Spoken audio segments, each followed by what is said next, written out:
सब अपने घर से भगवत गीता लेके आए हैं। Such a sincerity you all have. You are really qualified to understand Bhagavad Gita. So हम कीर्तन हो ही रहा था, सच वंडरफुल कीर्तन हम लोग कर रहे थे, तो जस्ट छोटा सा वो भजन हो गया, कर दिया, जय राधा माधव कर दिया ना। तो हम जय राधा माधव एक बार क्विकली कर लेंगे, ठीक है? आप सब तैयार हैं? जय राधा माधव कुंज बिहारी गोपी जन वल्लभ गिरिवरधारी यशोदानंदन ब्रज जन रंजन यमुना तीर वनचारी। जय राधा माधव कुंज बिहारी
अभय चरणारविंद भक्ति वेदांत स्वामी श्रील प्रभुपाद की जय। इस्कॉन बीबीटी फाउंडर आचार्य जगत गुरु श्रील प्रभुपाद की जय।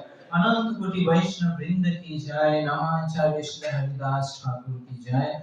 श्री श्री राधा पार्थ सारथी भगवान की जय। श्री श्री गोविंदाय भगवान की जय। श्री श्री सीताराम लक्ष्मण हनुमान की जय। श्री श्री नरसिंह प्रहलाद महाराज की जय। ग्रंथराज श्रीमद् भगवद गीता की जय। समवेत भक्त वृंद की जय। निताय गौर प्रेमानंदे। All glories to assembled devotees, all glories to assembled devotees, all glories to assembled devotees, all glories to Shishi Guru and Gaura.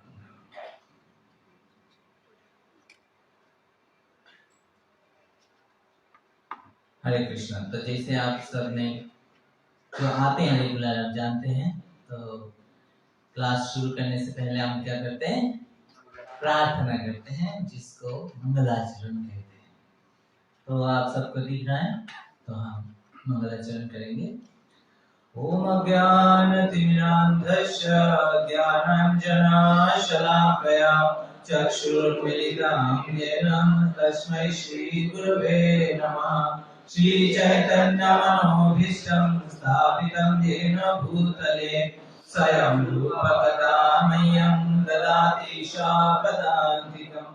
वन्देऽहं श्रीगुरो श्रीयुतापदकमलं श्रीगुरून् वैष्णवांश्च श्रीरूपां शाग्रजातां सहगण रघुनाथान्वितं तं सजीवं साद्वैतं सवधूतं परिजनसहितं कृष्ण चैतन्य देवं श्रीराधा कृष्ण पादान् सहगण ललिता श्रीविशाखान्वितंश्च।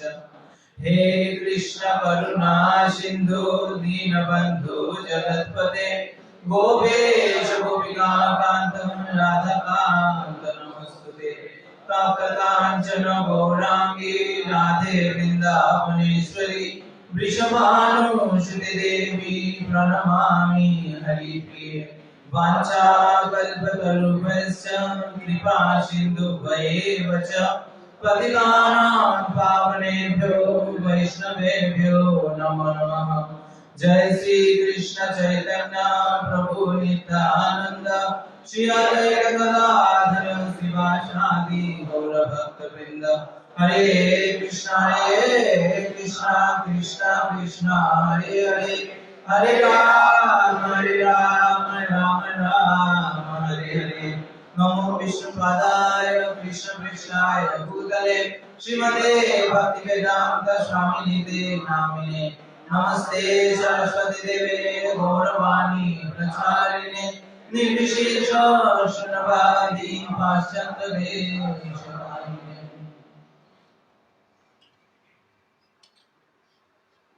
हरे कृष्णा। हरे कृष्णा।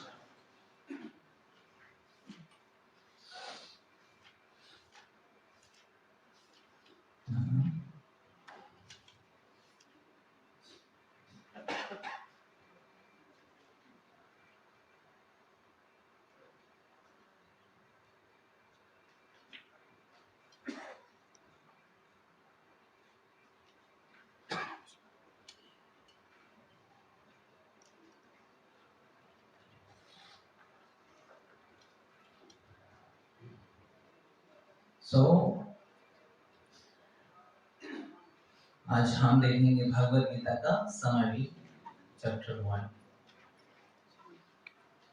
भगवत गीता आप लोग में से कौन कौन पिछले बार आए पिछले सेशन में? Oh good numbers. पिछले बार आपने चर्चा सुना होगा कि कितना चैप्टर है भगवत गीता में? हाँ 18 चैप्टर्स। तो ये भगवत गीता के बारे में किसी से भी पूछिए किसने सुना है, लगभग हर किसी ने सुना है ना भगवत गीता। आप सबसे पूछिए किसने पूरा भगवत गीता कंप्लीट पढ़ा है? कितना लोग मिलेंगे? कम मिलेंगे, है नहीं? बहुत कम मिलेंगे। लेकिन आप सब जो है क्या करने जा रहे हैं? पूरा भगवत गीता को कंप्लीट समझने जा रहे हैं। So it's a great journey in 18 chapters in 18 sessions in 18 weeks। So बहुत ही जल्दी आप बोल सकते हैं सबको कि हमने, या अपने आप को बोल सकते हैं कि हमने भगवत गीता पढ़ा है। भगवान श्री कृष्ण ने ये महान ग्रंथ, इस ग्रंथ में क्या कहा है हम सब के लिए हमने पढ़ा है। तो आप तैयार हैं? Hari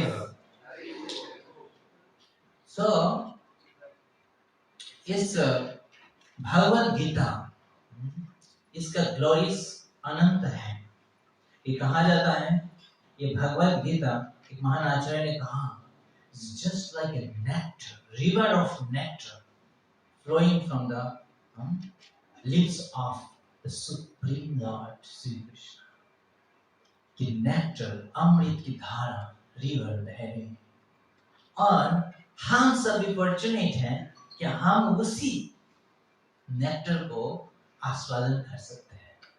same Bhagavad Gita, same message जो भगवान ने अर्जुन को दिया, वही चीज हम आज वही चीज प्राप्त कर सकते हैं, उसमें कोई अंतर नहीं है।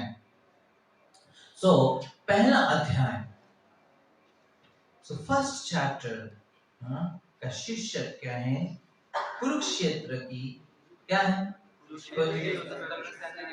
कुरुक्षेत्र की युद्ध स्थल पर सैन्य निरीक्षण। तो कुरुक्षेत्र युद्ध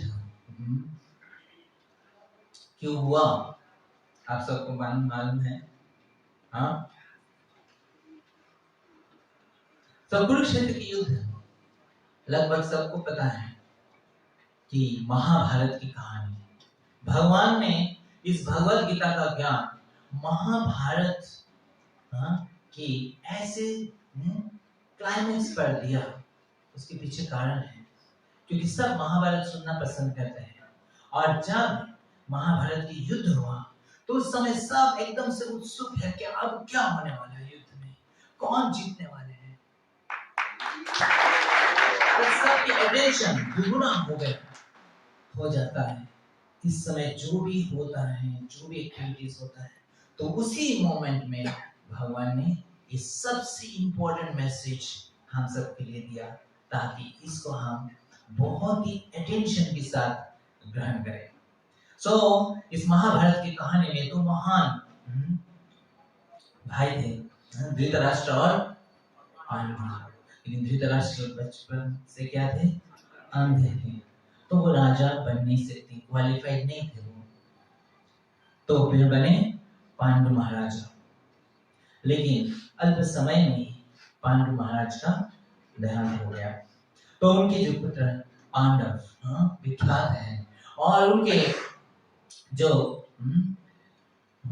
एल्डेस्ट सन युधिष्ठिर महाराज, वो सारे गुणों से निपुण थे। वो आगे राजा बनने के लिए पूरा तरह से योग्य थे और वही बनने वाले थे, लेकिन केवल उनका उम्र उतना नहीं हुआ था। तो इसीलिए उस समय धृतराष्ट्र को एज ए एक्टिंग उस पांडवों को धृतराष्ट्र की केयर में रखा गया कि धृतराष्ट्र का केयर में रहेंगे जब तक युधिष्ठिर महाराज राजा नहीं बन जाते। तो वो just Bhishma Dev most of the administration देखेंगे और नाम से जो है वो धृतराष्ट्र के केयर में ये रहेंगे।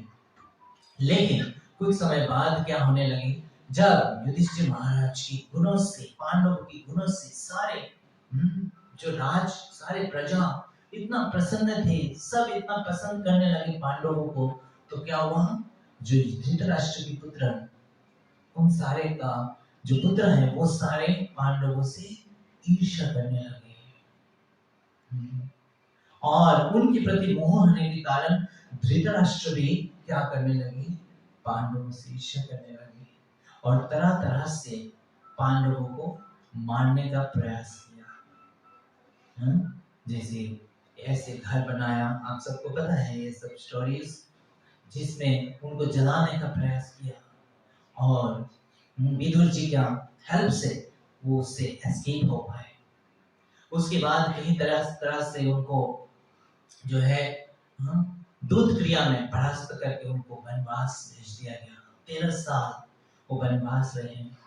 उसके बाद 1 साल अज्ञातवास। आप जस्ट इमेजिन कि वो छोटे पांडव जिनके गार्जियन आप धृतराष्ट्र, जिनके केयर में उनको रखा गया, जो उनकी सुरक्षा करने वाले हैं, जो उनको प्रेम करने वाले, वही अगर उनको मारने का प्रयास करे तो क्या कितना बड़ा अन्याय है। आप जिसकी आश्रय में है, आपकी गार्जियन अगर आपकी प्रति अन्याय करे तो कितना बड़ा अपराध है। तो लेकिन पांडव क्योंकि वो असहाय थे तो वो चले गए वन में और ये अज्ञातवास करके वो आए वापस। अब हमारा राज्य दे दीजिए। नो, आपका राज्य नहीं मिलेगा। तो पांडवों ने बोलने लगे कि ओके ठीक है, आधा राज्य दे दीजिए, आधा आप लोग रख लीजिए और आधा हमें दे दीजिए। नो, आधा भी नहीं। सो ये सब पांडव एक क्षत्रिय थे। तो ब्राह्मण का कार्य क्या है? यहाँ अध्ययन करना और ज्ञान देना। इस तरह से क्षत्रिय का कार्य है एडमिनिस्ट्रेशन, राज्य चलाना, देश चलाना। वो कोई और कार्य नहीं कर सकते। वैश्य का कार्य है वो कृषि कर सकते हैं, एग्रीकल्चर पे बिजनेस, और शूद्र जो है वो नौकरी करते हैं। लेकिन क्षत्रिय जो है उनको तो राज्य चाहिए, राज्य के बिना वो कर नहीं सकते। तो पांडवों ने मांगा कि ठीक है, आप आधा राज्य नहीं दे सकते तो आप, हम क्षत्रिय, हम करेंगे क्या? तो एटलीस्ट 5 गांव दे दीजिए, हम 5 भाई, एक एक गांव, एक एक भाई मैनेज करेंगे। तो बोले नो, एक सुई के आगे जितना जमीन है वो भी नहीं देंगे। कितना बड़ा चीटिंग है। तो भगवान कृष्ण को पता चला और भगवान श्री कृष्ण उनके पक्ष में होके एक मैसेंजर बन के गए कि उनसे रिक्वेस्ट करें कि पांडव को कुछ तो दे उनकी जीवन निर्वाह के लिए। भगवान कृष्ण स्वयं गए, परम भगवान अपने भक्तों के लिए, रक्षा के लिए ऐसे गए। लेकिन क्या क्या पांडव कौरवों ने, दुर्योधन ने भगवान को ही मान लिए और भगवान को जो है जेल में डालने का प्रयास करने लगे। तब भगवान अपने प्रयास में, भगवान की प्रयास भी वो जो है ठुकरा दिया। तब भगवान ने कहा अब तो युद्ध अनिवार्य है, अब तो युद्ध होगा। अब ये जो युद्ध है ये धर्म युद्ध है। अब इस युद्ध में सत्य का विजय होना चाहिए। तो इस युद्ध में अब युद्ध निर्णय हो गया। अब उस समय तो एक साइड में, एक पक्ष में कौन है? कौरव, अर्जुन का दुर्योधन लीड कर रहे हैं, दूसरे युधिष्ठिर महाराज। तो अब जब युद्ध होता है तो पूरा पृथ्वी में और भी कई राज्य थे। तो सबके पास वो लोग पहुंचे, क्या आप हमारे पक्ष में युद्ध लड़िए? तो दुर्योधन गया हमारे पक्ष में। तो कुछ राजा पांडवों के पक्ष में आए, कुछ कौरवों के पक्ष में गए। और फिर वो पहुंचे भगवान के पास, कृष्ण के पास। तो कृष्ण, तो युधिष्ठिर महाराज से कृष्ण हमारे पक्ष में लड़ेंगे, या दुर्योधन वो चलाकी करके वो भी चले गए कि कृष्ण को भी हमारे पक्ष में ले ले युद्ध करने के लिए। तो पहुंचे तो भगवान समय विश्राम कर रहे थे। तो दुर्योधन ने कहा, सोचा कि भगवान जैसे ही जाएंगे पहले हम जो है पूछेंगे, मांग लेंगे। तो बैठे कहाँ पे? भगवान की साइड में। और युधिष्ठिर महाराज क्योंकि वो अपने आप को विनम्र समझते भक्त हैं, तो कहाँ बैठे? भगवान की चरण के पास। और भगवान यथा समय पे चले और आंखें जैसे खोले तो कहाँ देखे? कोई जागता है तो कहाँ देखता है? सामने देखता है, ऐसे करके थोड़ी जागता है कोई। तो भगवान ने सीधा देखा और देखा युधिष्ठिर महाराज। बोला तो क्या चाहिए बताओ? तो युधिष्ठिर महाराज बोलने लगे कि ऐसे युद्ध है और आप क्या हमारे पक्ष में लड़ेंगे? तो भगवान ने कहा कि देखो कौरव दोनों ही मेरे काजिल हैं, तो इसीलिए मैं किसी के पक्ष में शस्त्र नहीं उठाऊंगा, मैं युद्ध पर्सनली नहीं करूंगा, शस्त्र नहीं उठाऊंगा। तो किसी का पक्ष में मैं रह सकता हूं, लेकिन फिर जो दूसरे पक्ष है उसमें जिस पक्ष में मैं रहूंगा, दूसरे पक्ष में मेरा जो लाखों सेना है वो सेना दूसरे पक्ष को मिलेगा। तो आपको क्या चाहिए? अब ये दुर्योधन सुन रहे हैं और दुर्योधन कहेगा हाँ तो क्या चांस, आप सेना सारे ले लेंगे। युधिष्ठिर महाराज क्योंकि पहला चांस मुझे मिला नहीं, आप मुझे तो सेना ही चाहिए, वो तो भगवान शस्त्र भी नहीं उठाएंगे। तो सोच रहे पहला चांस मुझे क्यों नहीं मिला, अब तो गया मेरा। और युधिष्ठिर महाराज ने क्या मांगा कि आप हमारा पक्ष में रहिए, हमारे पक्ष में रहिए, आप लड़ेंगे रहिए, चाहे हम युद्ध हार जाए लेकिन आप हमारे साथ रहिए। और दुर्योधन खुश हो गए, क्या बात है, पहला टॉस उनको मिलके भी उन्होंने गलत डिसीजन ले लिया।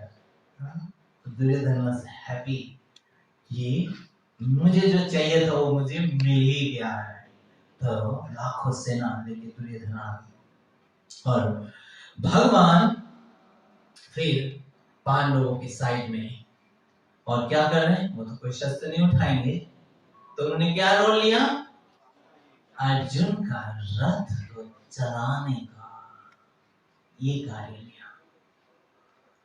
आप सोचिए, परम भगवान श्री कृष्ण जिनको लाखों लाखों लक्ष्मी जी सेवा करते हैं, जिसको ब्रह्मा शिव जी सारे देवी देवता उनको वर्शिप करते हैं, जिनके दर्शन के लिए सारे लालायित रहते हैं, वो परम भगवान आज उनकी भक्त अर्जुन के रथ की चालक बने, ड्राइवर बने।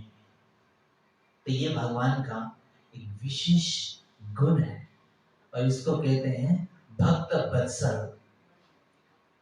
भगवान भक्त जैसे गाय एक बछड़े के लिए कुछ भी करता है, उस तरह भगवान अपने भक्तों को इतना प्रेम करते हैं, उनके लिए वो कुछ भी करने के लिए तैयार है। तो भूल जाते हैं हमारे मेहनत, उनका प्रेस्टीज, उनकी पोजीशन सब भूल जाते हैं।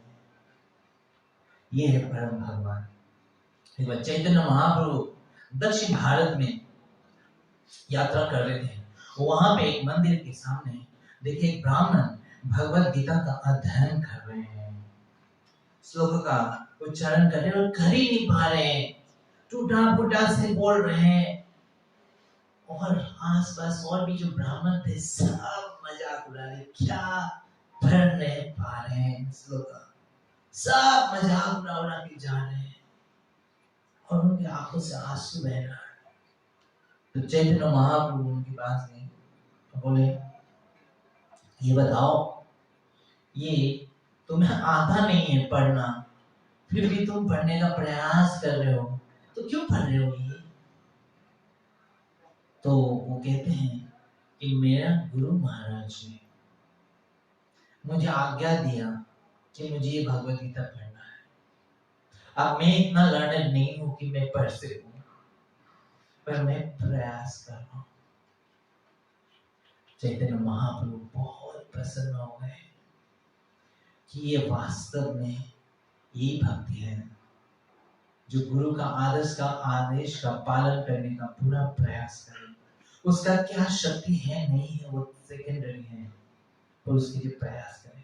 तो चैतन्य महाप्रभु फिर आगे प्रश्न पूछते हैं, लेकिन तुम्हारा आंखों से मैं देख रहा हूँ आंसू बह रहा है, तो वह आंसू किस लिए बह रहा है? क्या वो लोग मजाक कर रहे हैं इसलिए? मैं तो ज्यादा पढ़ नहीं पाता हूँ, समझ नहीं पाता हूँ, लेकिन मैं जब इसका कवर देखता हूँ तो कवर में देखता हूँ परम भगवान श्री कृष्ण अर्जुन का रथ चला रहे हैं। अब ये देख के भगवान की ये दया और भगवान की करुणा गुणों को स्मरण करके मेरे आंखों में अपना आंसू आ जाता है। ऐसे परम भगवान है। ये जब सुना चैतन्य महाप्रभु ने कहा कि वास्तव में तुम ही भगवत गीता को समझ सकते हो, कि जब भगवान कृष्ण का गुण को समझ सकता है कि ये भगवत गीता किसने कहा है, ये परम भगवान कृष्ण अपने अर्जुन जिनको वो इतना प्रेम करते हैं उनके लिए और उनके माध्यम से हम सबके लिए ये भगवत गीता दिया। ये सबसे greatest gift in this world. So इस तरह से युद्ध शुरू हो गया। अब फर्स्ट चैप्टर में क्या है कि कुरुक्षेत्र के युद्ध स्थल, अब युद्ध स्थल में सब पहुंच गए, अब युद्ध स्थल में क्या हो रहा है तो इसके वर्णन है। तो सबसे पहला श्लोक आप खोलिए। सबसे पहला श्लोक 1.1 इसको आप याद भी कर सकते हैं, मेमोराइज भी कर सकते हैं। तो आप मेरे पीछे चाहे तो दोहरा सकते हैं। धृतराष्ट्र उवाच धर्मक्षेत्रे कुरुक्षेत्रे समवेतायुत्सवा मामक पांडवश्चैव किम कुर्वत संजय।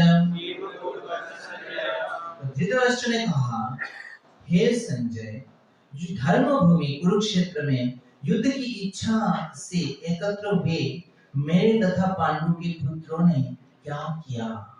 तो उन्हें संजय से पूछा। संजय व्यासदेव के शिष्य थे और एम्पावर्ड थे कि वो दृष्टि था, वो देख सकते थे। तो उनसे पूछा कि आप बताओ हुआ क्या? तो धृतराष्ट्र पूछ रहे हैं और बोल रहे धर्म क्षेत्र में। तो पूछने के पीछे उनका एक तरह से प्रभुपाद एक्सप्लेन भी करते हैं कि उसमें धृतराष्ट्र के मन में ऐसे था कि ये धर्म क्षेत्र है, ये कुरुक्षेत्र। तो कुरुक्षेत्र धर्म क्षेत्र के, इसलिए ये धर्म, ये जगह जो है पवित्र स्थान था जहां पे युद्ध होने वाला था। तो वहां पे पवित्र स्थान केवल भगवान अभी युद्ध हो रहा है इसलिए नहीं, उससे पहले भी सदियों में, पुराणों में भी कई देवी देवता वहां पे आते थे, युद्ध करते थे। ये जगह पवित्र स्थान था और उसी जगह में युद्ध हो रहा है। तो धर्म का क्या रहेगा वहां पे? इन्फ्लुएंस रहेगा और वहां पे साक्षात परम भगवान उपस्थित है। तो यहाँ पे धर्म का इन्फ्लुएंस, प्रभाव रहेगा। और धृतराष्ट्र को पता है कि उनकी पुत्र कौरव क्या है? अधर्म की रास्ता में है और पांडव क्या है? धर्म की रास्ता में। तो धर्म के प्रभाव में आके जो कौरव जो है वो ऐसे ना कर ले, कंप्रोमाइज ना कर ले और पांडवों को कुछ हिस्सा ना दे दे और युद्ध ना, ऐसा ना हो कि युद्ध ना करे। तो इस भावना से कि नहीं युद्ध हो, और उनको पता है युद्ध होगा तो कौन जीतेगा? कौरव ही जीतेगा, क्योंकि उसमें तो असंख्य सेना है। तो एक तरह से धृतराष्ट्र उस भावना से पूछ रहे हैं, जानने की उत्सुकता से कि ये धर्म क्षेत्र में सारे समवेत हुआ, लेकिन आगे हुआ क्या बताओ? युद्ध तो सही शुरू हो रहा है ना, हो तो रहा है। तो इस तरह से वो शुरू किया। तो उसके आगे तो ये पहला अध्याय शुरू होता है इसी श्लोक से, और पहला अध्याय में टोटल 46 श्लोक है। 46 श्लोक है और उसमें इसको पूरा चैप्टर को 2 सेक्शन में आप डिवाइड कर सकते हैं। फर्स्ट सेक्शन एक श्लोक 1 से लेकर 27 जिसमें डिस्क्रिप्शन ऑफ बैटलफील्ड, तो कुरुक्षेत्र युद्ध क्षेत्र में क्या क्या हुआ उसकी वर्णन है, डिस्क्रिप्शन। और सेकंड सेक्शन 28 से 46 तक वो अर्जुन का जो मन स्थिति है, डायना है, जो उन्होंने देखा ये सारे, तब अर्जुन के मन में क्या क्या विचार आया, क्या स्थिति हुआ, उसकी वर्णन है। ये 2 सेक्शन है। तो हम अभी फर्स्ट सेक्शन पे चर्चा करेंगे। तो उसके बाद तो जब धृतराष्ट्र ने पूछा क्या क्या हुआ, तो संजय ने फिर आगे बताने लगे। संजय ने कहा, हे राजन, पांडु पुत्रों द्वारा सेना की भुज रचना देखकर राजा दुर्योधन अपने गुरु के पास गया और उसने ये शब्द कहे हैं। तो जो दुर्योधन है वो कहा गए, और अपने जो युद्ध शस्त्र गुरु हैं द्रोणाचार्य के पास गए और ये शब्द थे, कुछ कहा, कुछ वर्ड्स उन्होंने बोले। तो आचार्य समझाते हैं कि द्रोणाचार्य क्या कहा, उसको शब्द बोल रहे हैं कि जब हम कुछ कहते हैं तो हम कुछ भी बोल सकते हैं, आइदर वो मीनिंगफुल भी हो सकता है, मीनिंगलेस भी हो सकता है। लेकिन कुछ शब्द का मतलब यहाँ पे कि मीनिंग हो ना हो, उसकी वैल्यू हो ना हो, जो बोलने की आवश्यकता है, जो बोल के अपना काम निकाल जाए वो बोल। तो इस तरह से दुर्योधन वो अपने स्वार्थ के लिए वो कुछ भी जो बोलने की आवश्यकता पड़ी वो बोलने लगे। और दुर्योधन वास्तव में बहुत वाक्पटुता था, बहुत स्किल था उनका बोलने में, पॉलिटिक्स और डिप्लोमेसी में एक्सपर्ट थे। तो कैसे उनकी एक्सपर्टीज आगे आगे पता चलेगा श्लोकों में, तो आप आगे देख सकते हैं। तो आगे बोल रहे हैं दुर्योधन जाके क्या शब्द बोले, कुछ बोल रहे हैं, कुछ वर्ड्स बोल रहे हैं। क्या बोल रहे हैं? हे आचार्य, पांडु पुत्रों की विशाल सेना को देखें, जिसे आपके बुद्धिमान शिष्य द्रुपद के पुत्र ने इतने कौशल से व्यवस्थित किया है। तो वो अपनी द्रोणाचार्य को कह रहे हैं कि आप देखिए, ये देखिए पांडवों की सेना को देखिए, जो द्रुपद के पुत्र के द्वारा ये मैनेज किया गया है। तो द्रुपद के पुत्र का नाम है धृष्टद्युम्न, लेकिन द्रोणाचार्य दुर्योधन यहाँ पे धृष्टद्युम्न नहीं यूज करते हैं, वो बोलते हैं द्रुपद पुत्र। इसके पीछे कारण है, क्योंकि द्रुपद द्रोणाचार्य के बीच में क्या था? शत्रु था, एनिमी था। और तो ऐसे था कि एक बार द्रुपद ने द्रोणाचार्य को इंसल्ट किया और द्रोणाचार्य ने उनको परास्त किया था। तो इस तरह से उनके बीच में ये लड़ाई चल रहा था, और वो द्रुपद के नाम सुनने से जो द्रोणाचार्य का ब्लड जो है बॉयल हो जाता, उनको जो है सबक सिखाना है। अब यहाँ पे दुर्योधन ऐसे इसलिए नाम ले रहे हैं ताकि नाम सुनने से उनके मन में ऐसे भावना आएगा कि आप जिस पक्ष में हैं उनको तो भर्ती करना है। अदरवाइज उनका हृदय में पांडवों के लिए क्या सॉफ्ट करना था, उनको मान नहीं सकते थे। तो दुर्योधन को उसको अच्छा से पता था कि ये उनके वीकनेस है, तो इसकी वीकनेस को उनका दूर करना है और अभी उनको क्रोध जगाना है। इस तरह से उन्हें यूज किया। और उसके आगे वो बताते हैं कि ये सेना में भीम तथा अर्जुन के समान युद्ध करने वाले अनेक वीर धनुर्धर हैं, यथा महारथी युधान विराट तथा द्रुपद। ऐसे बोल रहे हैं कि यहाँ पे कई बड़े बड़े युद्ध का नाम ले रहे हैं, और उसमें से एक नाम ले रहे हैं भीम। तो भीम का नाम इसलिए ले रहे हैं ताकि ये बता रहे हैं द्रोणाचार्य के कि पांडवों की सेना को अंडर एस्टिमेट मत कीजिए, क्योंकि उसमें ऐसे ऐसे महारथी है भीम, जो पूरा प्रतिज्ञा कर रखा है। भीम ने प्रतिज्ञा किया था कि कौरवों के सारे जो भाई 100 भाइयों को भीम स्वयं वध करेंगे, और क्या दुर्योधन की थाई को तोड़ेंगे, और द्रौपदी का केश को जो है दुशासन के ब्लड से धोएंगे। तो ऐसे महान प्रतिज्ञा किए थे, तो कितना वो फायर्ड अप होंगे युद्ध करने के लिए। तो ऐसे नाम बोले ताकि द्रोणाचार्य जो है उसको सीरियसली है, उनके लिए पूरा शक्ति से, पूरा बल से युद्ध करना पड़ेगा। तो उसके आगे ऐसे बोलते रहे, उनके बारे में वर्णन करते रहे। फिर उसके बाद वो बताते हैं कि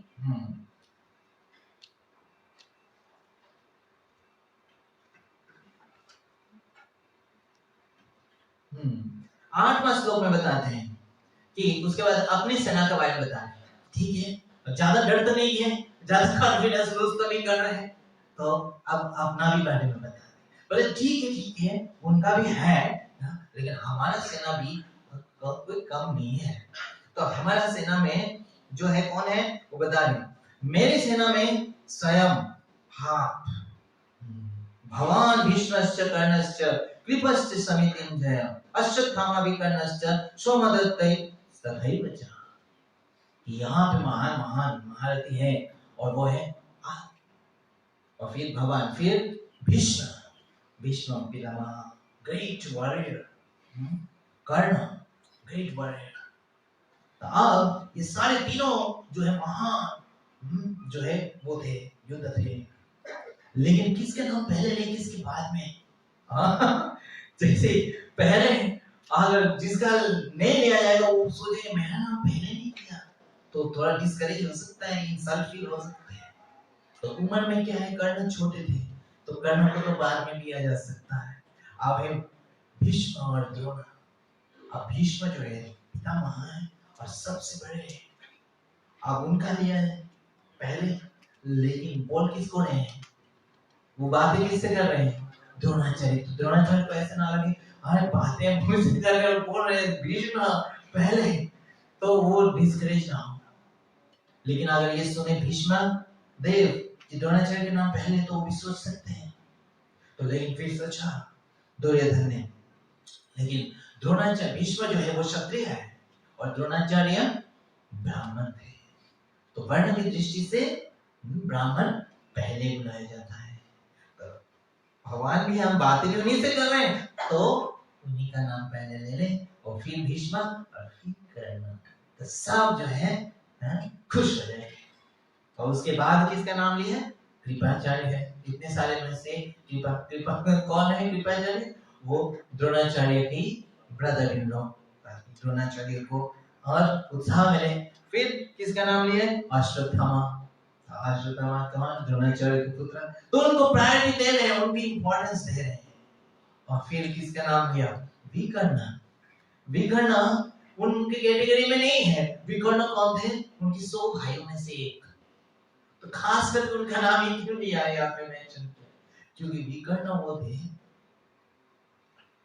जो द्रौपदी के वस्त्र हनन के समय अपोज किए, उसको सपोर्ट नहीं किया। सो ओनली वन ब्रदर जो अपोज किया, पर खुश नहीं थे इस एक्टिविटी से। तो दुर्योधन को पता था कि एक भाई है मेरा जो शायद पलट सकता है, दूसरा ग्रुप में जा सकता है, कि उसमें ऐसे भी था युद्ध क्षेत्र शुरू होने से पहले भी कोई अपना दल बदल सकता है। तो इसीलिए उनको इंपॉर्टेंस दे रहे हैं कि विकर्ण जैसे महायोद्धा हमारा दल में है। तो इस तरह से दुर्योधन का कई स्किल था, तो बागपटु था, तो ऐसे कई स्किल्स दुर्योधन का था। तो आप में से कौन कौन दुर्योधन जैसे बनना चाहते हैं, कोई नहीं, हाँ कोई नहीं, थैंक यू। तो वास्तव में देखा जाए इस संसार में कोई भी अपना पुत्र का नाम दुर्योधन नहीं रखा है, किसी का नाम कोई दोस्त दुर्योधन विश्वास, दुर्योधन नाथ, ऐसा है कोई, कुमार नहीं। आश्चर्य देखिए, करोड़ों करोड़ों लोग हैं लेकिन एक भी नाम नहीं। तो क्यों ऐसा, तो दुर्योधन के पास सब कुछ तो था, ये सारे मैनेजमेंट स्किल था, इतने बड़े बड़े लोगों को अपनी सेना में रखना, अपने दल में रखना, इंस्पायर करना, फायर अप करना, ये सारे स्किल था। जो आज के समाज में हम सब चाहते हैं, सब जाते हैं, क्लासेस करते हैं, ट्रेनिंग लेते हैं, हमें स्पीकिंग स्किल्स चाहिए, बनाना ये बनाना वो बनाना, सब उसी का बस। तो ये सारे गुण बताए क्या, ये चेक बुक में श्रील प्रभुपाद एक्सप्लेन करते हैं कि ये जो एक एक गुण है, स्किल्स है, वो एक चेक बुक में 0 के बराबर है।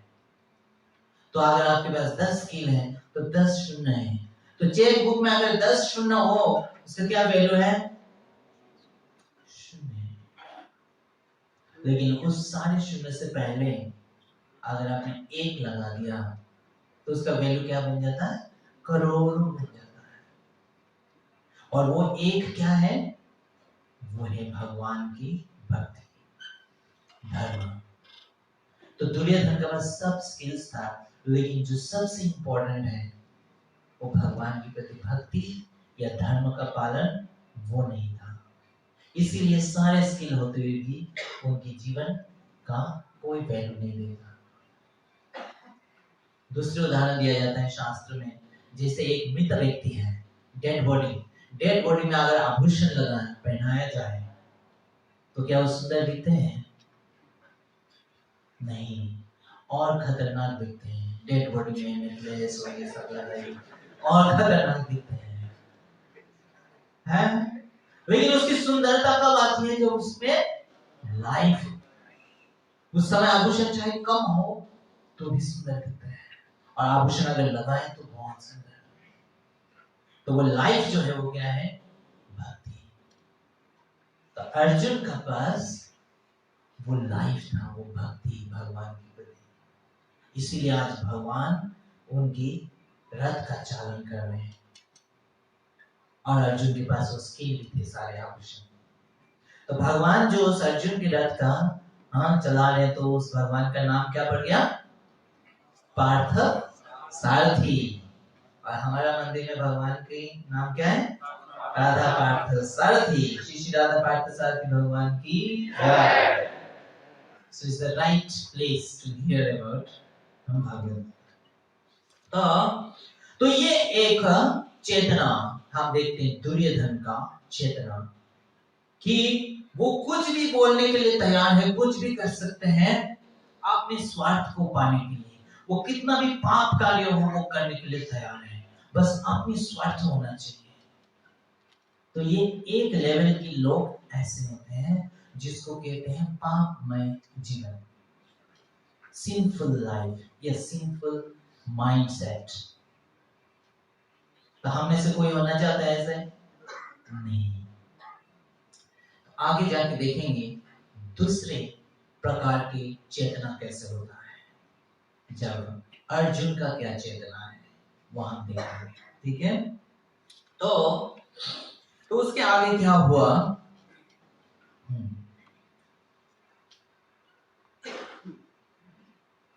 तो सेक्शन 1 में 1 से 13 तक हमने देखा कि प्रिपरेशन वार चल रहा है, और उसमें उसके आगे तो ऐसे जब बातें बोलने लगे दुर्योधन, तो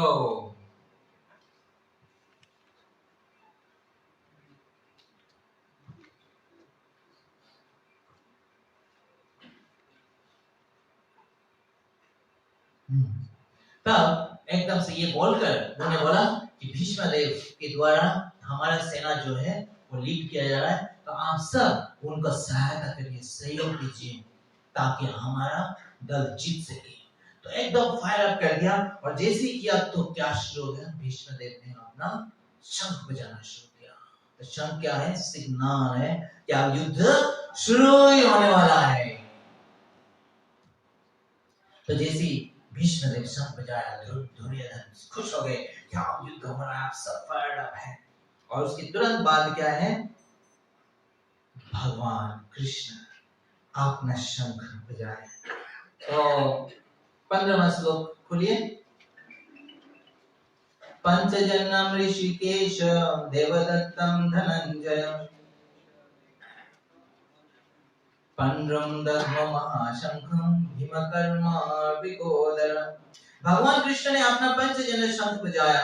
अर्जुन ने देवदत्त शंख तथा अधिभोजी एवं अतिमानवीय कार्य करने वाले भीम ने पुंड्र नामक भयंकर शंख बजाया। तो यहाँ पे भगवान के शंख का नाम क्या है? पंचजन्य। इसके बारे में भी कथा है, लेकिन अभी समय कम है। और फिर अर्जुन ने जो है अपना शंख धनंजय देवदत्त उनके शंख का नाम बजाया। तो इस तरह से बजाने से फिर तो ये बता रहे ये जो है अपना दिव्य शंख बजाए। पांडवों के साथ में साइड में जो शंख बजा रहे थे वो दिव्य था, वो ऑस्पिशियस था। और उस आवाज सुनने के बाद दुर्योधन के हृदय में भय उत्पन्न हो गया। तो ये एक साइन था कि अर्जुन का पांडवों का विजय होने वाला है, क्योंकि दुर्योधन के हृदय में अब भय उत्पन्न होगा।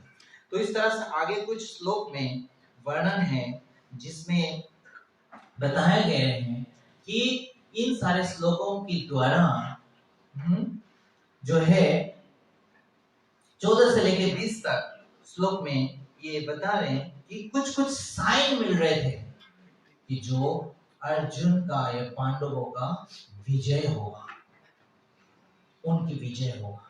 तो उनमें से साइन में से क्या थे हमने ये चर्चा कर लिया है। हाँ, तो पहला साइन था कि एक तो कृष्ण अर्जुन का रथ चला रहे हैं, और उसके बाद तो भगवान स्वयं वहां पे उपस्थित है। और भगवान के नाम ऋषिकेश बताया जाता है कि भगवान इंद्रियों को कंट्रोल करने वाले हैं। तो भगवान ही इंद्र कंट्रोल करेंगे तो कौन, भगवान जिसको चाहे वो जीत सकता है। तो कृष्ण चैरियट की ड्राइव कर रहे हैं और अर्जुन का जो ये रथ है वो अर्जुन ने ये रथ कहाँ से प्राप्त किया, ये अग्नि देवता से प्राप्त किया। कोई साधारण रथ नहीं था, वो पूरा चारों तरफ घूम के विजय प्राप्त करने वाला था। उनके जो घोड़े थे हॉर्स की वो भी साधारण नहीं थे, वो गंधर्व चित्र रथ से प्राप्त हुआ था।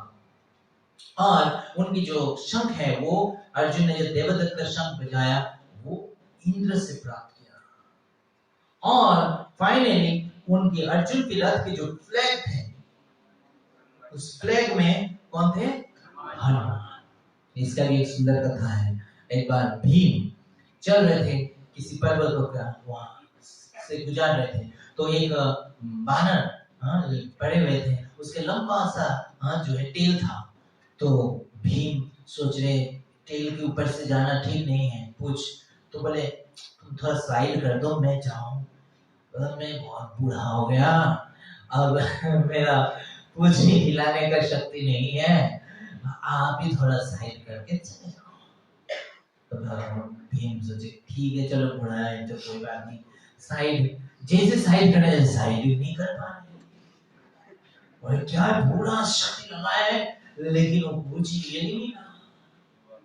तो भीम समझ गई कोई साधारण नहीं।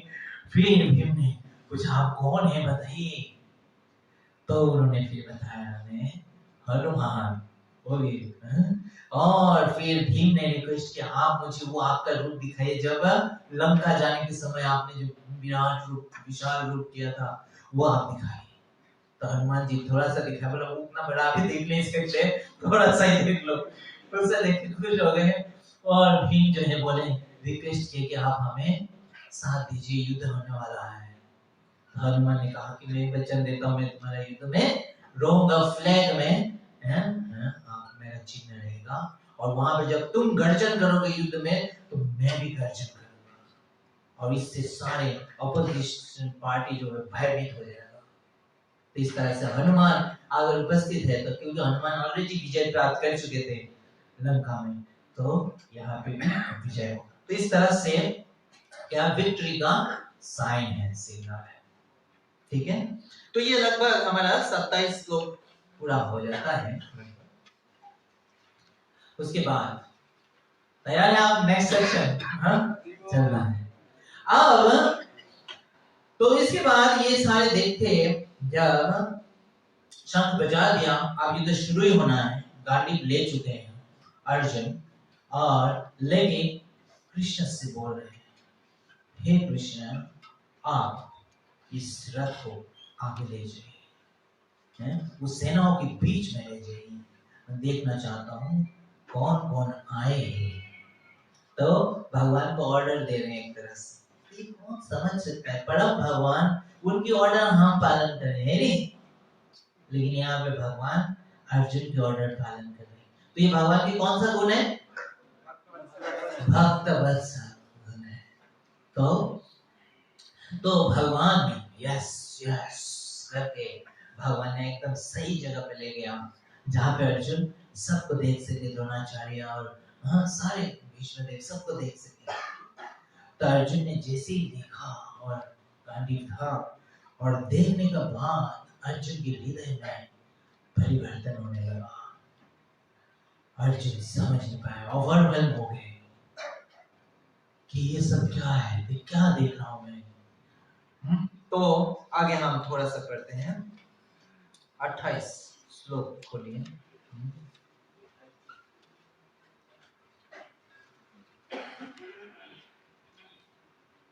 अर्जुन ने कहा हे कृष्ण इस प्रकार युद्ध की इच्छा रखने वाले मेरे अपने मित्र तथा संबंधियों के को अपने समक्ष उपस्थित देखकर मेरा शरीर के अंग कांप रहे हैं और मेरा मुंह सूखा जा रहा है। मेरा सारा शरीर कांप रहा है, मेरे रोंगटे खड़े हो रहे हैं, मेरे गांडीव धनुष मेरे हाथ से सर रहा है और मेरा त्वचा जल रहा है। मैं यहाँ अब और अधिक खड़ा रहने में असमर्थ हूँ। मैं आपने को भूल रहा हूँ और मेरा सिर चकरा रहा है। हे कृष्ण, मुझे तो केवल अमंगल के कारण दिख रहे हैं। तो यहाँ पे जो भी देख रहे हैं अर्जुन, उनको दिखाई पड़ रहा है इसकी परिणाम क्या होने वाला है। अर्जुन देख पा रहे इस युद्ध जब हो जाएगा तो उसके परिणाम क्या होगा, कोई नहीं रहेगा। तो ये जो देखा तो वो कह रहे हैं मेरे को ये परिणाम दिखाई पड़ रहा है और वो सारे विपरीत दिखाई पड़ रहा है जो मैं चाहता नहीं हूँ। तो वो अपनी दया, अर्जुन का यहाँ पे दया भावना जगता है कि ये सखा है, इनके साथ खेला है मैंने, ये चाहे वो कितने भी गलत हो लेकिन उसने मेरे को मेरे साथ रहा है, मैं कैसे उसकी बात कर दूं। तो उनका थोड़ा सा भी कष्ट देने में अर्जुन का हृदय दुख रहा है। तो दया, तो ये जो आप बता रहे थे दूसरी चेतना, ये था क्या, पापमय चेतना इज सिंफुल, और एक है पुण्यमय या सिनलेस लाइफ, धार्मिक, जो सही सज्जन व्यक्ति जो पाप से बचने के लिए वो कितना भी त्याग कर सकता है लेकिन वो पाप नहीं करना चाहता। जैसे मान लीजिए आप कुछ सब्जी खरीद रहे हैं, कुछ खरीद रहे हैं, हाँ, और आपको डाउट हो गया आपने पैसा दिया था या नहीं दिया या 100 रुपया दिया थे 500 दिया था। अब वो चीटिंग कर रहा है, बोल रहा है नहीं आपने 100 ही दिया था, आपको थोड़ा ना पता नहीं 500 दिया था 100 दिया था, अब वो तो बोल रहा है 100 दिया था, आप क्या कहेंगे। तो डिवोटी सोचता है चलो भाई 100 ही ठीक है, अब जो भी वापस दे दो 10 रुपया, लेकिन एटलीस्ट मुझे तो पाप नहीं लगेगा। पाप अगर होगा तो उसको लगेगा, क्योंकि वो पाप की भुगतना बाद में कहीं जीवन तक करना पड़ेगा। ये तो 400 रुपए कहीं भी इधर से चला भी जाता है। तो वो कर्म या पाप करने में 10 बार सोचते हैं, चाहे उसके लिए उनका थोड़ा लॉस भी हो रहा है, कोई बात नहीं। तो ये है दूसरा चेतना वाले। तो आप में से कौन कौन ऐसे बनना चाहते हैं? Okay, very good. तो अर्जुन आगे ये कहे, तो सबसे पहले कौन सा अर्जुन बता रहे हैं, अर्जुन का हृदय में दया आ गया। तो दया के कारण वो बोल रहे हैं कि मैं युद्ध नहीं करूंगा, मैं उनको मान नहीं सकता, मैं उनकी जीवन नहीं ले सकता।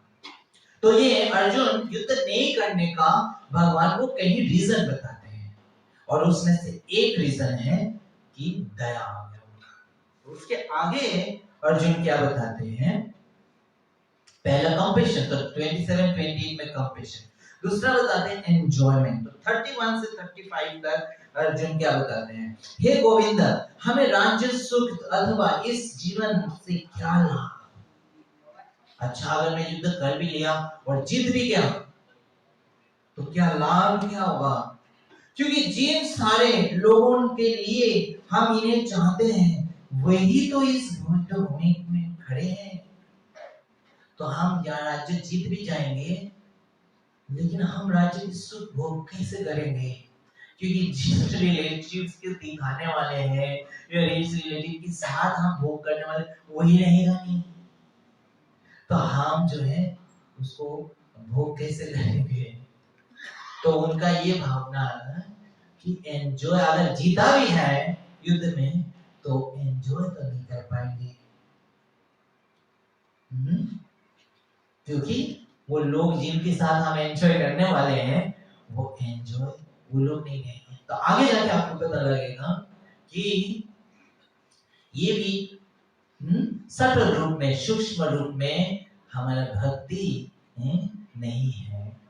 ये भक्ति में हमारा अपनी भक्त जो है अपनी एंजॉयमेंट का वो नहीं सोचता है। जहां पे भी हम सटल रूप में, वो उस तरह से नहीं है दुर्योधन की तरह, लेकिन सटल रूप में अपनी एंजॉयमेंट हम अपने साथ लोगों के साथ तो इस तरह से वो कह रहे हैं एंजॉयमेंट हम नहीं कर पाएंगे।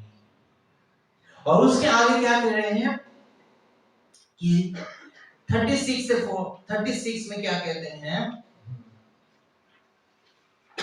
यदि हम इसे आतताइयों को वध करते हैं तो हम पर पाप चढ़ेगा। अगर हमने उसको वध कर दिया है, चाहे वो लोग गलत भी है, लेकिन अगर हमने उनको मार दिया तो हो सकता है मारने का पाप मेरे को लग जाए। जिसे हम बात कहते हैं कि पाप से डर रहे हैं।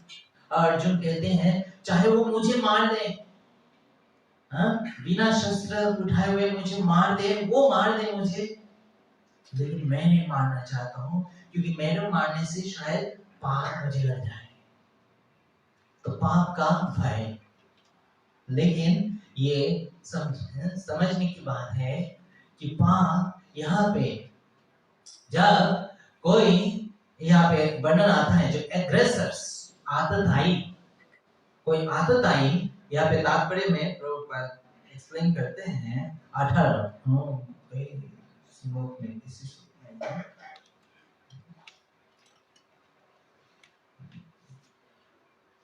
आतताई का वर्णन करते हैं कि 6 प्रकार के आतताई हैं, जो किसी को विष पिलाता है, या किसी को आग में जलाने की कोशिश करता है, किसी का राज्य हड़पने की कोशिश करता है, किसी का स्त्री के साथ गलत व्यवहार करता है। तो ये सारे आतताई हैं, और उनको सजा देना, उनको वध करना कोई पाप नहीं है, और उनको सजा ना देना रादर पाप। यह सही तरह से समझने की आवश्यकता है। ये वायलेंस नहीं है उनको सजा देना। जैसे हाई कोर्ट के जज हैं, वो जब एक कातिल को फांसी की सजा देता है तो क्या वो वायलेंस है? नहीं, तो वो जस्टिस कर रहा है। अगर वो सजा नहीं देता है तो इनजस्टिस है। तो इसी तरह से अर्जुन आपने मोह से, और अक्सर आप जब सोचिए कि मान लीजिए आपके घर में, नहीं आपका नहीं, आपका फ्रेंड के घर में कुछ गुंडा हो गया और फ्रेंड की माँ के साथ और सिस्टर्स के साथ गलत व्यवहार कर रहा है, सारे लूट रहा है। आपने को पता चला, आपने फोन किया, आपका फ्रेंड ने फोन किया, पुलिस इंस्पेक्टर आया, एकदम से गाड़ी लेके अंदर आया, घर के अंदर गया और देखा वो जो गुंडा है वो सारे गलत कर रहा है। उसको जैसे अरेस्ट करने जाता है, वो देखता है क्या वो व्यक्ति कौन है, उसकी भाई है। तो इंस्पेक्टर को क्या करना चाहिए? छोड़ देना चाहिए। अगर उसकी मोह होगा कि मेरे भाई, वो रेस्टोरेंट आगे जाके क्या हो सकता है, उसको फांसी हो सकता है, तो उसको सारे लोग उसके अगेंस्ट में जाएंगे कि नहीं? तो वहां पे उसको अपना ड्यूटी इंपॉर्टेंट है, चाहे वो अपना भाई हो, चाहे कोई भी हो। लेकिन वहां पे जब मोह होगा तो वो अपनी ड्यूटी से पीछे हट सकता है। तो यहाँ पे अर्जुन का ये है कि मैं, चाहे वो आतताई है, हमको इतना कष्ट दिया, लेकिन मैं अगर उनको वध करूं, हो सकता है पाप लग जाए मुझे। और आगे बताते हैं डिस्ट्रक्शन ऑफ फैमिली।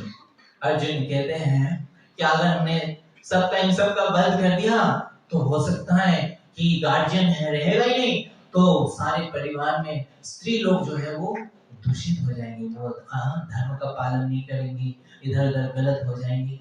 और जब स्त्री गलत हो जाएगा तो सारे संतान भी गलत हो जाएंगे, और फिर उसमें क्या हो सकता है, वो आगे जाकर अधर्म स्थान फैल जाएगा। तो इस तरह से अर्जुन कृष्ण को बताते हैं कि ये रीजन है, और एक रीजन अगली चैप्टर में आपको पता चलेगा। तो ये सारे चीज बताते हैं, लेकिन ये सारे बताने के पीछे अर्जुन की जो अच्छी कैरेक्टर, जो चेतना है, जो धार्मिक चेतना, वो सामने आता है। ऐसे ही लोग भगवान की संदेश को समझ सकते हैं, ऐसे ही लोग भगवद गीता को समझ सकते हैं, जिनके हृदय में दया हो, जो अपने पाप कार्य करने से 10 बार सोचते हैं। तो ऐसी भावना आप सबका है तो आप सब क्वालिफाइड है। लेकिन ये इस संसार में ज्यादातर लोग ऐसे अच्छे जो चेतना है, तो तो एक है गलत चेतना, एक अच्छी चेतना। तो अच्छी चेतना को सब अप्रिशिएट करते हैं, लेकिन ये दोनों इस भौतिक धरातल पर है, इस दोनों ही जो इस भौतिक जगत में ही है। अगर हम पाप की चेतना में कार्य करते हैं तो हमें सजा मिलेगा इस जीवन में, अगले जीवन में ऐसा। और अगर हम पुण्य करते हैं तो हमें अगले जीवन में अच्छी चीज मिलेगा, लेकिन हमें दोबारा जन्म लेना पड़ेगा, जन्म मृत्यु जरा व्याधि, ये साइकिल चलता रहेगा, चाहे अच्छी हो, लेकिन कितना भी अच्छा हो इस भौतिक जगत में क्या है, हमें जन्म मृत्यु जरा व्याधि का कष्ट मिलेगा। तो केवल ये ही अल्टीमेट चेतना नहीं है, यही बेस्ट चेतना नहीं है, इससे परे है। This is the beginning of spiritual life, it's just beginning. इसी चेतना से ही आगे टेक ऑफ करना है, हमारा चेतना को आगे दिव्य धरातल पर ले जाना है, जो ट्रांसेंडेंटल कॉन्शियसनेस और जो स्पिरिचुअल धरातल पर है। और तो वो भगवान कृष्ण जो है, ये हमने चर्चा किया। अब भगवान कृष्ण अर्जुन से सुनने के बाद आप कृष्ण को पता है अर्जुन की स्टेट में है। Now Krishna is going to take Arjuna from this state of consciousness to transcendental state, और अर्जुन के साथ साथ हम सबको। तो क्या आप सब तैयार हैं? ओके, तो ये चीज के लिए आपको अगली बार आना पड़ेगा। Okay, so thank you very much. हम यहाँ पे विराम देते हैं। किसी का एक दो प्रश्न है तो पूछ सकते हैं, and then we will have a special session, another जो activity वो है ना प्रभु जी, उसके बाद। ओके, माइक है, हैंड माइक है, प्रभु जी को दे सकते हैं।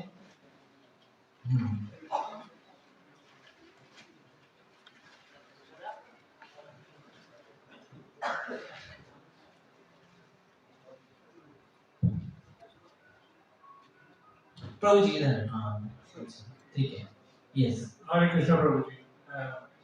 हाँ यस प्रभु जी। भगवान कृष्ण को शुरू से ही पता था कि मुझे किस तरफ जाना है, जो मुझे लगता है ना। हाँ। और दोनों ही पार्टी, मतलब सुयोधन, दुर्योधन और युधिष्ठिर, दोनों ही भगवान कृष्ण को एडमायर करते थे, रिस्पेक्ट करते थे। पर क्या वो बायस नहीं हो गए एक तरफ से जाके, because of their eternal love? प्यार तो दोनों ही, रिस्पेक्ट तो दोनों ही करते थे। आगे जाके भगवान गीता में बताते हैं, भगवान निरपेक्ष है, भगवान कभी किसी का पक्ष नहीं लेते हैं। अपने कर्म के अनुसार आप भगवान को अपने पक्ष में लेना चाहते हैं, नहीं लेने। तो हमने ऑलरेडी चर्चा किया, दुर्योधन वास्तव में हृदय से भगवान को नहीं चाहते थे, दुर्योधन वास्तव में सेना को ही चाहते थे। पर महाभारत इस इंस्टेंस से पहले बहुत सारे ऐसे इंस्टेंस हैं जहाँ पे हमने पढ़ा है, सुना है, जहाँ दुर्योधन के साथ अच्छा नहीं, मतलब उसके साथ मिसट्रीट किया पांडवास ने। और स्टिल जैसे कि जब क्या आपको लगता है पांडवों को जो जलाया दिया गया, जलाने का प्रयास वो सही था? नहीं, वो भी सही नहीं था। और इंद्रप्रस्थ में जो उसके ऊपर हंसा गया अंधे का पुत्र था, वो भी सही नहीं। तो ये घटना कहाँ से शुरू हो रही है, तो इसके लिए समझने के लिए आपको आना पड़ेगा थोड़ा। तो आज हमने चर्चा किया है कि कैसे युद्ध का शुरू हो रहा है, तो उसके पीछे कई बार प्रयास किया गया कि युद्ध ना हो। उसके बाद भी हमने चर्चा की भगवान मैसेंजर बन के जाते हैं, उनको समझाने के लिए जाते हैं, पर फिर भी नहीं है। पांडवों का कोई है नहीं, केवल 5 ब्रदर है, टोटली हेल्पलेस है, उनके पिता नहीं है, सारी चीज हड़प लिया गया है। उनके पक्ष में भगवान नहीं रहेंगे तो कौन है? आप जस्ट इमेजिन, आपके कोई नहीं है, क्या आप चाहते भगवान आपके साथ ना हो? भगवान सभी के साथ है। तो जहाँ पे भगवान हमेशा धर्म का स्थापना करते हैं, धर्म का जागर पालन करेगा, भगवान उसके पक्ष में। तो धर्म क्या है उसको समझने में हमें समय लगेगा। We have to be purified। जैसे आज हमने थोड़ा चर्चा किया कि पाप, ऐसे सुनने में लगेगा इसको मारना पाप है, लेकिन हमने चर्चा किया कैसे जज, क्या चेतना होनी चाहिए, तो उसके पीछे क्या पर्पस है। उसको धर्म को समझना आसान नहीं है, सही धर्म को समझना। तो हम सब इसीलिए यहाँ पे आ रहे हैं ताकि हम सही सोच से सुने, हम धर्म को सही तरह से समझें, तभी हम सही तरह से धर्म का पालन कर पाएंगे। अदरवाइज वो दिखावटी हो सकता है, लेकिन हो सकता है हम गलत। ठीक है, ओके, हरे कृष्ण। उनका एक प्रश्न और फिर भी हरे कृष्ण। हरे कृष्ण प्रभु जी, थैंक यू फॉर लेक्चर। प्रभु जी 1.43 में अर्जुन कह रहे हैं कुल धर्माना, कि मतलब कुल धर्म का जो नाश करता है तो उसको नरक में जाना पड़ता है। तो यहाँ पे कुल धर्म से क्या अर्जुन कहना चाह रहे हैं, वो बता सकते हैं? कि जैसे कुल धर्म में कई सारे धार्मिक अनुष्ठान होते हैं, जैसे जो एंसेस्टर्स उनका जब देहांत हो जाता है तो उनको जैसे श्रद्धा करना होता है, उनको जल देना होता है, ऐसे कई सारे रिचुअल्स हैं, वो सारे लोग करना बंद कर दें। तो ये सब ठीक है, ओके। प्रभु जी कह रहे हैं लास्ट। हरे कृष्ण। हरे कृष्ण। ये आप वही जॉब करते हैं? ये तो बाद में हम डिस्कस कर सकते हैं, इसी प्रसंग में तो प्रश्न पूछ सकते हैं। तो इसी प्रसंग क्योंकि अगर आप कॉर्पोरेट में जॉब कर रहे हैं तो वहाँ पे काफी इंटर पॉलिटिक्स चलती है। अगर हम सब भावना सब अच्छी बातें करते हैं तो प्रैक्टिकली होता है, सराउंडिंग में है नहीं। तो उसके लिए अगर आप वहाँ पे अगर मान लीजिए आप या मैं प्रेजेंट हूँ, तो मुझे क्या करना चाहिए? मुझे सबको इग्नोर करना चाहिए या मुझे हर बार एज एन वॉलंटियर सबके लिए लड़ना चाहिए? और जो दोनों पॉसिबल है। अच्छा प्रश्न है उनका, प्रभु जी का, कि हमें क्या करना चाहिए। तो हमें ये बहुत इम्पोर्टेंट है, आप समझिए। अक्सर ये होता है कि हम देखते हैं दूसरे को गलत हो रहे हैं, वो हो रहे हैं, हमें अपनी अधिकार में रहकर करना चाहिए। जो भी अपने अधिकार है, हमारे पास जो अधिकार है, जैसे यहाँ पे अर्जुन क्षत्रिय थे, तो वो उनको प्रजा की रक्षा करना, धर्म रक्षा करना उनकी जिम्मेदारी। अगर आप कंपनी का मालिक है या आपके प्रोजेक्ट का आप लीडर है, मैनेजर है, तो आपके अंदर गलत होने मत दीजिए। ठीक है, जहाँ पे आपकी पावर है आप वहाँ पे शुद्धता मेंटेन कीजिए। तो अगर ये लोग मेरी टीम है और ये लोग मेरी टीम में नहीं है, मुझे पता लग रहा है कि इनके साथ समथिंग इज गोइंग रॉन्ग, तो मुझे आगे फेल लेनी चाहिए। नहीं, तो उसमें आपका क्या अधिकार है? कि अधिकार ये हो सकता है कि कंपनी में बता रखा होगा कि कुछ कंप्लेन आप लॉन्च कर सकते हैं, तो आप कंप्लेन लॉन्च कर सकते हैं। ठीक है, मान लीजिए बाहर रबड़ी हुआ या कुछ ऐसा हुआ, मान लीजिए कोई ने किसी को मार दिया या कुछ हो गया, आपने देखा, तो आप पुलिस को फोन कर सकते हैं, लेकिन आप उसके ऊपर गोली नहीं चला सकते हैं। समझ गए? आप गोली चलाएंगे तो आप सजा भुगत सकते हैं, भोगना पड़ सकता है। ठीक है, ओके। आई थिंक समय को देखते हुए हम यहाँ पे विराम देते हैं। आप सबको बहुत बहुत धन्यवाद। तो अभी जब करेंगे तो जब